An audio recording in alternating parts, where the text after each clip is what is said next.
ನಮಸ್ಕಾರ, ನಾನು ನಿಮ್ಮ DVG ವಾಯ್ಸ್ ಕರಿಯಪ್ಪ. ಇವತ್ತು ನಮ್ಮ ಜೊತೆ ಸ್ಮಾರ್ಟ್ ಸಿಟಿ ಅಧ್ಯಕ್ಷರಾಗಿರ್ತಕ್ಕಂಥ ಅಣ್ಣಪ್ಪ ಸ್ವಾಮಿ ಅವರು ಇದ್ದಾರೆ. ಬನ್ನಿ ಇವತ್ತು ಅವ್ರನ್ನ ನಮ್ಮ ಚಾನಲ್ನ ವಿಶೇಷ ಕಾರ್ಯಕ್ರಮದಲ್ಲಿ ಭಾಗಿಯಾಗಿದ್ದೀವಿ. ನಮಸ್ಕಾರ. ನಮಸ್ಕಾರ ಸರ್. ನಮಸ್ಕಾರ. ಯಾಕಂದ್ರೆ ಈಗ ದಾವಣಗೆರೆ ಸ್ಮಾರ್ಟ್ ಸಿಟಿ ಆಗಿರೋದ್ರಿಂದ ನೀವು ಸಹ ಬಹಳ ಸ್ಮಾರ್ಟ್ ಆಗಿದ್ದೀರಾ.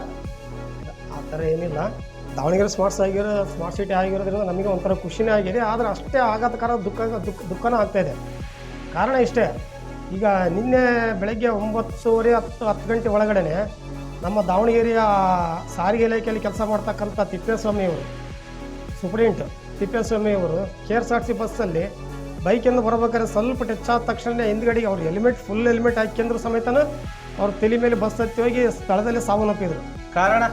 ಕಾರಣ ಏನಪ್ಪ ಅಂದರೆ ಇಲ್ಲಿ ಏನಾಗ್ಬಿಡುತ್ತೆ, KSRTC ಬಸ್ನವ್ರಿಗೆ ಈ ಬೈಪಾಸಲ್ಲಿ ಏನು ಸ್ಪೀಡಾಗಿ ಓಡಿಸ್ತಾರೋ, ಆಮೇಲೆ ಊರಿಂದ ಹೊರಗಡೆ ಏನು ಓಡಿಸ್ತಾರೆ ಅದೇ ರೀತಿಯೇ ನಗರದಲ್ಲಿ ಅದೇ ರೀತಿಯೇ ಓಡಿಸ್ಕೊಂಡು ಬರ್ತಾ ಇದ್ದಾರೆ.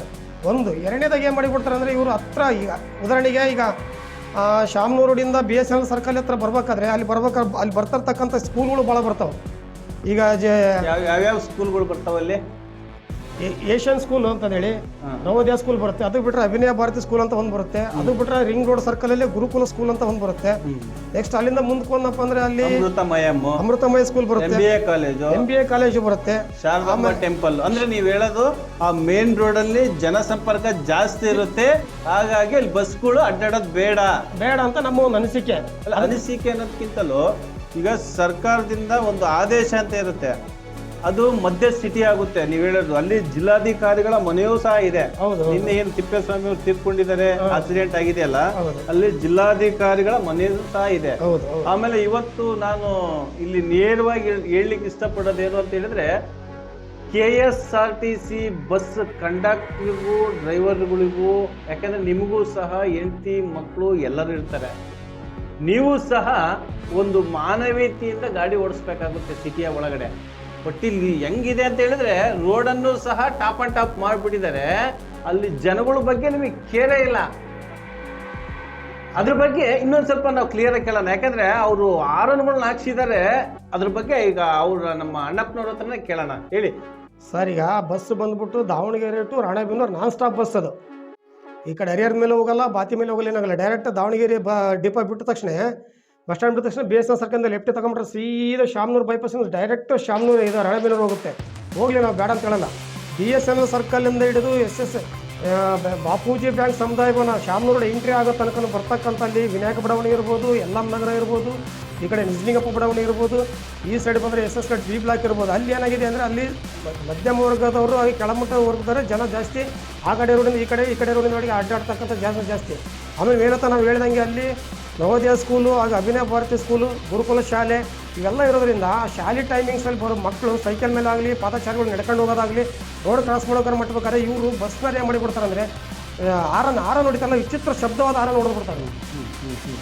ಒಂದು ಲಿಮಿಟ್ ಆರ ನೋಡಿದ್ರೆ ಏನಂತ ನಾನು ಕೇಳಿದ್ದೀನಿ, ಅದು ವಿಚಿತ್ರ ಶಬ್ದ ಆರ ನೋಡಿಬಿಡ್ತಾರೆ. ಉದಾಹರಣೆಗೆ ಒಬ್ಬ ಯಜಮಾನ್ ಮನುಷ್ಯ ಒಂದು ಬೈಕಲ್ಲಿ ನಿಧಾನಕ್ಕೆ ಹೋಗ್ತಾಯಿದ್ರೆ ಅಂದರೆ, ಇವ್ರ ಹಿಂದ್ಗಡೆಯಿಂದ ಸ್ವಲ್ಪ ಪಕ್ಕ ಯಾವ್ದು ಗಾಡಿ ಬಂದ ತಕ್ಷಣ ವಿಚಿತ್ರ ಆರ ನೋಡಿದ ತಕ್ಷಣ ಈ ವ್ಯಕ್ತಿಗೆ, ಈ ಬೈಕಲ್ಲಿ ಹೋಗ್ತಿರ್ತಕ್ಕಂಥ ವ್ಯಕ್ತಿಗೆ ದಿಗ್ಭ್ರಮೆ ಆಗಿ ಎಡಗಡೆ ಹೋಗ್ಬೇಕು ಬಲಗಡೆ ಹೋಗ್ಬೇಕಂತ ಗೊತ್ತಾಗಲ್ಲ. ಹಂಗಾಗಿ ಏನಾಗ್ಬಿಡುತ್ತೆ ಅಂದರೆ, ಬಸ್ ಸೈಟ್ ಇರೋದ್ರಿಂದ ಇವ್ರು ಕೆಳಭಾಗದಲ್ಲಿ ಪೂರ್ತಿ ಲೆಫ್ಟ್ ಸೈಡ್ ಇಲ್ಲ ರೈಟ್ ಸೈಡ್ ಬಂದಾಗ ಇವ್ರಿಗೆ ಬ್ಯಾಲೆನ್ಸ್ ಸಿಗ್ಲಾರ್ದ ಸಮಸ್ಯೆ ಆಗಿ ಈ ಥರ ಅನಾಹುತಗಳಾಗೋ ಚಾನ್ಸ್. ಉದಾಹರಣೆ ನಿನ್ನೆ ನಮ್ಮ ತಿಪ್ಪೇಸ್ವಾಮಿ ಸರ್ದು ಅದೇ ರೀತಿಯೇ ಆಗಿರೋದು. ಎಲ್ಲ ಕಾನೂನುಬದ್ಧವಾಗಿ ಕಾನೂನು ಪ್ರಕಾರನೇ ಕೆಲಸ ಮಾಡಿ ಸಾರ್ವಜನಿಕರಿಗೆ ಸಾರಿಗೆ ಬಗ್ಗೆ ತಿಳಿ ಹೇಳಿಕೊಟ್ಟಂಥ ಒಬ್ಬ ವ್ಯಕ್ತಿನೇ ನಿನ್ನ ಅಪಘಾತದಲ್ಲಿ ಲೀಡ್ ಆಗಿದ್ದಾರೆ ಅಂದರೆ ನಮಗೆ ಭಾಳ ದುಃಖಕರವಾದ ಸಂಗತಿ. ನೋಡ್ರಿ, ಏನಿಲ್ಲ, ಜಸ್ಟ್ ಅವ್ರು ಲೆಫ್ಟ್ ಸೈಡಲ್ಲಿ ಹೋಗ್ತಾ ಇದ್ದಾರೆ, ಬಸ್ಸು ಬರ್ತೈತಿ, ಎದುರಿಗೇನೋ ಒಂದು ಕಾರು ಬೈಕ್ ಬಂತು ಅಂತೇಳಿ ಬಸ್ ಸ್ವಲ್ಪ ಲೆಫ್ಟಿಗೆ ಎಳ್ಕೊಂಡಿದ್ದಾನೆ ಅಷ್ಟು ಹೇಳಿದ ತಕ್ಷಣ ಮಿರರಿಗೆ ಟಚ್ ಆದ ತಕ್ಷಣ ಎಡಗಡೆ ಭಾಗಕ್ಕೆ ಬೈಕ್ ಬಿದ್ದಿದೆ, ಬಲಬಾಡ ಭಾಗದಲ್ಲಿ ಇವರು ಹೆಲ್ಮೆಟ್ ಸಮೇತ ಹಾಕಿ ಬಿದ್ದಿದ್ದಾರೆ. ಹಂಗೆ ಹಿಂದ್ಗಡೆ ಚಕ್ರ ಹತ್ತಿ ಹೇಳಿದ್ರು. ನೋಡಿ, ಹೆಲ್ಮೆಟ್ ಹಾಕಿನ ಫುಲ್ ಸೇಫ್ಟಿ ಅಂತಾರೆ, ಹೌದಾ? ಹೆಲ್ಮೆಟ್ ಹಾಕಿರೋ ಸೇಫ್ಟಿನೇ ಒಪ್ಕೊಳ್ತೀನಿ. ಬಟ್ ಹೆಲ್ಮೆಟ್ ಹಾಕ್ಯಂದ್ರೂ ಸಮೇತ ಅವ್ರು ಯಾವ ರೀತಿ ಆಗಿದೆ ಅಂತ ನೋಡಿದ್ರಲ್ಲ, ಅದು ಹೆಲ್ಮೆಟ್ ಹಾಕ್ಯಂದ್ರೂ ಸಮೇತನ ಹೆಲ್ಮೆಟ್ ಒಳಗಡೆ ತಲೆ ಚಪ್ಪಟ್ಟೆ ಆಗಿಬಿಟ್ಟಿದೆ. ಅದು ನಾವು ಇದು ಮಾಡ್ತೀವಿ. ಬಟ್ ಆದರೆ ಟೂ ವೀಲರ್ನಲ್ಲಿ ಹೆಲ್ಮೆಟ್ ಹಾಕೋದ್ರಿಂದ ಸಣ್ಣ ಪುಟ್ಟ ಆಘಾತಗಳಾದಾಗ ತಲೆ ಹೊಡೆತ ಬಿಡಬಾರ್ದು, ಮತ್ತು ಇವ್ರು ಕೋಮ ಸ್ಟೇಜಿಗೆ ಹೋಗಬಾರ್ದು ಅನ್ನೋ ಒಂದು ಉದ್ದೇಶದಿಂದ ಸರ್ಕಾರದ ಒಂದು ಆದೇಶ ಮಾಡಿದ್ದು, ಅದು ಎಲ್ಲರೂ ಪಾಲನೆ ಮಾಡಬೇಕು, ಮಾಡೋಣ. ಮತ್ತು ಬೇರೆ ನಾನು ಹೇಳ್ತಾ ಇರೋದು ಗೊತ್ತಾ, ಈ ಭಾಗದಲ್ಲಿ ಅಡ್ಡಾಡ್ತಕ್ಕಂಥ ಬಸ್ಗಳಿಗೆ ಒಂದು ರೂಟರ ಒಂದು ಟೈಮಿಂಗ್ಸ್ ಫಿಕ್ಸ್ ಮಾಡ್ರಿ ಅಂತ ಹೇಳೋದು ನಾನು. ಉದಾಹರಣೆಗೆ ಈಗ ಬೆಳಗ್ಗೆ 9 ಗಂಟೆಯಿಂದ ಹಿಡಿದು 10:30 ಗಂಟೆ ಮಟ್ಟ ಸ್ಕೂಲ್ ಟೈಮ್ ಇರುತ್ತೆ. ಅಲ್ಲೆಲ್ಲ ಶಾಲೆ ಹೇಳಿದ್ರೆ ಎಷ್ಟು ಸ್ಕೂಲ್ಗಳು ಬರ್ತಕ್ಕಂಥ ಮಕ್ಕಳು ಆ ಕಡೆಯಿಂದ ಈ ಕಡೆ ರೋಡ್ ಇದು ಮಾಡ್ತಾರೆ. ಸಾಯಂಕಾಲ 4 ಗಂಟೆಯಿಂದ ಸಾಯಂಕಾಲ 6 ಗಂಟೆ ಮಟ್ಟ ಈ ಟೈಮಿಂಗ್ಸಲ್ಲಿ ಬಸ್ಸನ್ನು ಸ್ವಲ್ಪ ಅವಾಯ್ಡ್ ಮಾಡಿಸ್ಬೇಕು. ಒಂದು ಎರಡನೇದಾಗಿ BSNL ಸರ್ಕಲಿಂದ ಹಿಡಿದು ಈ ಬಾಪೂಜಿ ಬ್ಯಾಂಕ್ ಸಮುದಾಯ ಭವನ ಶಾಮನೋಡಿ ಎಂಟ್ರಿ ಆಗ್ತಾರಲ್ಲ, ಅಲ್ಲಿ ಬರ್ಬೇಕಾದ್ರೆ ಸ್ವಲ್ಪ ಡ್ರೈವರ್ಗಳು KSRTC ಡ್ರೈವರ್ಗಳು ಓಡ್ತಕ್ಕಂಥ Ranebennur to Davanagere non stop ಬಸ್ಗಳು ಇರ್ತಾವಲ್ಲ, ಅವ್ರು ಸ್ವಲ್ಪ ಅಲ್ಲಿ ಇದಿಷ್ಟು ಒಂದು ಕಿಲೋಮೀಟರ್ ಅಷ್ಟು ದೂರ ಅವ್ರು ಸ್ವಲ್ಪ ಆದಷ್ಟು ನಿಧಾನ ಕೊಡಿಸಿದ್ರೆ ಇಂಥ ಆಘಾತಗಳು ತಪ್ತಾವಂತ ನಮ್ಮ ಒಂದು ಮನೋಭಾವನೆ. ತಪ್ಪು ಬೇಕು ಅಂತ ಹೇಳಿದ್ರೆ ನಾನು ಹೇಳೋದು ಬರೀ ಸ್ಕೂಲ್ ಟೈಮಿಂಗ್ ಅನ್ನೋದಕ್ಕಿಂತಲೂ ಅಲ್ಲಿ ಕೆಲವೊಂದು ಏರಿಯಾಗಳು ಬರ್ತವೆ. ಹೌದೌದು, ಯಲ್ಲಮ್ಮ ನಗರ ಬರುತ್ತೆ, ವಿನಾಯಕ್ ಬಡಾವಣೆ ಬರುತ್ತೆ, SS ಲೇಔಟ್ ಬರುತ್ತೆ, ನಿಜಲಿಂಗಪ್ಪ ಬಡಾವಣೆ ಬರುತ್ತೆ, ಶಾಮನೂರು ರೋಡ್ ಅಲ್ಲಿ ಪೂರ್ತಿ ಸಿದ್ವೀರಪ್ಪ ಬಡಾವಣೆ ಆಗಿರ್ಬೋದು, ಆಂಜನೇಯ ಬಡಾವಣೆ ಒಟ್ಟು ಅಷ್ಟು ಟಚಬಲ್. ಆಮೇಲೆ ಜೊತೆಗೆ ಅಲ್ಲಿ ಬಸ್ಗಳು ಯಾಕೆ ಬಿಟ್ರು ಅದೇ ನಮಗೆ ಗೊತ್ತಾಗ್ತದೆ. ಏನೋ ಈಗ ಇಷ್ಟು ವರ್ಷಗಳ ಕಾಲ ಅದು ಏನಂತ ಅಂದ್ರೆ ದಾವಣಗೆರೆ ಟು ರಾಣೆಬೆನ್ನೂರು ಏನ್ ಕೆಲಸಗಾರ ಏನದಲ್ಲ, ಸರ್ಕಾರಿ ನೌಕರು ಕೆಲಸಗಾರ ಜಲ್ದಿ ಟೈಮ್ ಪಿಕಪ್ ಮಾಡೋಕ್ಕೋಸ್ಕರ ಈ ತರ ಒಂದು ಬಸ್ ಬಿಟ್ಟಿದ್ದಾರೆ. ಅದೊಂದು ಅಂದ್ರೆ ಆದೇಶ ಇದೆಯಲ್ಲ, ನೀವು ನೋಡಿಲ್ಲ? ಅದು ನಮಗೆ ಗೊತ್ತಿಲ್ಲ ಸರ್. ಅದು ಆದೇಶ ಅಲ್ಲಿ ಬಿಡಲೇಬೇಕು, ಈ ತರ ಬಸ್ ಬಿಡ್ಬೇಕಂತ ಆದೇಶ ಇದೆ, ಗೊತ್ತಿಲ್ಲ. ನಾವ್ ಹೇಳ್ತಾ ಇರೋದಂಗೆ ಗೊತ್ತಾ, ಫಸ್ಟ್ ಇಲ್ಲ ಫಸ್ಟ್ ಎಲ್ಲ ಫ್ರೀ ಆಗಿತ್ತು. ಎಲ್ಲ ರೋಡ್ ಭಾಳ ಚೆನ್ನಾಗಿ ಆಗಿರೋದ್ರಿಂದ, ಎಲ್ಲ ಸಿಮೆಂಟ್ ರೋಡ್ ಆಗಿರೋದ್ರಿಂದ ಬಸ್ನರಿಗೆ ಅದು ಯಾವ ರೀತಿ ಓಡಿಸ್ತದಾರೆ ಅಂದ್ರೆ ಬೈಪಾಸಲ್ಲಿ ಓಡಿಸ್ತದೆ ಅನ್ನೋ ಒಂದು ಮನೋಭಾವನೆಯಲ್ಲಿ ಓಡಿಸ್ಬಿಡ್ತಾರೆ ಅವ್ರು KSRTC ಬಸ್ ಡ್ರೈವರ್ಗಳು. ಊರಿಂದ ಹೊರಗಡೆ ನೀವು ಎಷ್ಟು ಸ್ಪೀಡ್ ಓಡಿಸ್ಕೊಂಡು ಹೋದ್ರೆ ಸ್ವಲ್ಪ ಕಂಟ್ರೋಲ್ ಇರ್ತದೆ. ಬಟ್ ಸಿಟಿ ಒಳಗೆ ಯಾರು ಯಾವ ಟೈಮ್ನಲ್ಲಿ ಸೈಕಲಲ್ಲಿ ಅಡ್ಡ ಬರ್ತಾರೆ ಅಂತ ಗೊತ್ತಾಗಲ್ಲ, ಪಾದಚಾರಿಗಳು ಅಡ್ಡ ಬರ್ತಾರೆ ಅಂತ ಗೊತ್ತಾಗಲ್ಲ, ಯಾವ ಬೈಕು ಕಾರು ಸಡನ್ ಕ್ರಾಸ್ಗಳು ಇರೋದ್ರಿಂದ ಯಾವ ಟೈಮಲ್ಲಿ ಯಾವ ಗಾಡಿ ಬರ್ತಾವ ಅಂತ ಗೊತ್ತಾಗಲ್ಲ. ಹಾಗಾಗಿ ನಾವು ಹೇಳ್ಕೊಳ್ಳೋದು ಉದ್ದೇಶ ಏನಪ್ಪ ಅಂದರೆ BSNL ಸರ್ಕಲಿಂದ ಶಾಮನೂರು ಬಾಪೂಜಿ ಬ್ಯಾಂಕ್ ಸಮುದಾಯ ಬರೋ ತನಕನಾದರೂ ಅಟ್ಲೀಸ್ಟ್ ಸ್ವಲ್ಪ ಒಂದು ಮೀಡಿಯಂ ಸ್ಲೋನಾಗಲೇ ಬಂದು ಅಲ್ಲಿಂದ ಬೇಕಾದ್ರೆ ಅವ್ರು ಏನು ಸ್ಪೀಡ್ ಇತ್ತು ಸ್ಪೀಡ್ ಲಿಮಿಟ್ ಮಾಡ್ಕೊಳ್ಳಿ ಅಂತ ನಮ್ಮೊಂದು ಅನುಭವ. ಇಲ್ಲಾಂದ್ರೆ ಜಿಲ್ಲಾಧಿಕಾರಿಗಳು ಒಂದು ಆದೇಶ ಮಾಡಿಬಿಡಲಿ, ಕೊನೆಗೆ ಆ ಭಾಗದಲ್ಲಿ ಆ ರೂಟಲ್ಲಿ ಬಸ್ಸ ತೆಗಿಸ್ಬಿಡ್ರಿ ಅಂತ ನಾನು ಹೇಳ್ತಾ ಇರೋದು. ಅದು ಉತ್ತಮ, ಭಾಳ ಉತ್ತಮ. ಯಾಕಂದ್ರೆ ಮುಂದಿನ ಸಣ್ಣ ಮಕ್ಕಳು ಅಡ್ಡಾಡ್ತಕ್ಕಂಥ ಶಾಲೆ ಮಕ್ಕಳೆಲ್ಲ ಅಡ್ಡಾಡ್ತಕ್ಕಂಥ ರೂಟ್ ವೆಲ್ಡ್ ಇರೋದ್ರಿಂದನೇ ಇದೇ ಏನೋ ಒಂದು ಮಿಸ್ ಏನೋ ಆಗಿಬಿಟ್ಟಿದೆ ಆಕ್ಸಿಡೆಂಟ್ ಅಂತ ತಿಪ್ಪೇಸ್ವಾಮಿ ಸರ್.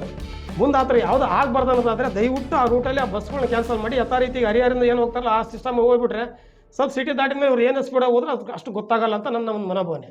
ಇದಿಷ್ಟು ಸ್ಮಾರ್ಟ್ ಸಿಟಿ ಅಧ್ಯಕ್ಷರಾಗಿರ್ತಕ್ಕಂಥ ಅಣ್ಣಪ್ಪ ಸ್ವಾಮಿಯವರ ಮಾತು.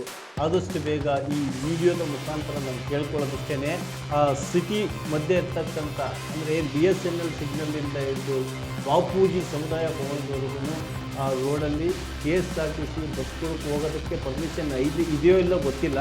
ಅಕಸ್ಮಾತ್ ಇದ್ರೂ ಸಮೇತ ಅಲ್ಲಿ ಓಡಾಡೋದೇ ಬೇಡ, ಯಾಕೆಂತಂದರೆ ಜನಸಂಪರ್ಕ ಇರ್ತಕ್ಕಂಥ ರೋಡ್ನಲ್ಲಿ ಬಸ್ಗಳು ಬೇಡ ಅನ್ನೋದು ಅವರ ಒಂದು ಉತ್ತಮವಾದ ಸಂದೇಶವನ್ನು ನೀವು ಕೇಳಿದ ಮೇಲಾದ್ರೂ ತೀರ್ಕೊಂಡಿರ್ತಕ್ಕಂಥ ತಿಪ್ಪೇಸ್ವಾಮಿ ಅವರಿಗೋಸ್ಕರ ಈ ಒಂದು ಕೆಲಸವನ್ನಾದರೂ ನೀವು ಮಾಡಿ, ಅಚ್ಚುಕಟ್ಟಾದ ಕೆಲಸವನ್ನು ಮಾಡಿ ಈ ಕೂಡಲೇ ನಮ್ಮ DVG ವಾಯ್ಸ್ ತಂಡದಿಂದ KSRTC DC ಅವರಿಗೆ ಈ ಕೂಡಲೇ ಮನವಿ ಮಾಡಿ ಆ ಒಂದು ವಿಚಾರದ ಬಗ್ಗೆ ಆ ಬಸ್ಸನ್ನು ಆ ರೋಡಲ್ಲಿ ಓಡಾಡಬಾರ್ದು ಅಂತ ನಾನು DC ಅವರಿಗೆ ಮನವಿ ಮಾಡ್ತೀನಿ.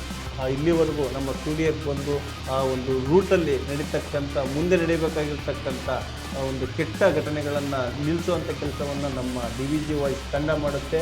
ಪ್ರತಿ ಒಂದು ಕೆಲಸದಲ್ಲೂ ನಮ್ಮ ಚಾನಲಿಗೂ ನೀವು ಮಾಡುವಂಥ ಕೆಲಸಕ್ಕೆ ನಮ್ಮ ಸ್ಫೂರ್ತಿಯಿಂದ ಸೇವೆ ಮಾಡ್ತಾ ಹೀಗೆ ಮುಂದುವರಿಸ್ಕೊಂಡು ಹೋಗೋಣ. ಇಲ್ಲಿವರೆಗೂ ನಮ್ಮ ಸ್ಟುಡಿಯೋಕ್ಕೆ ಬಂದಿರ್ತಕ್ಕಂಥ ಅಣ್ಣಪ್ಪ ಸ್ವಾಮಿಯವರಿಗೆ ಮತ್ತೊಮ್ಮೆ ನಮಸ್ಕಾರ.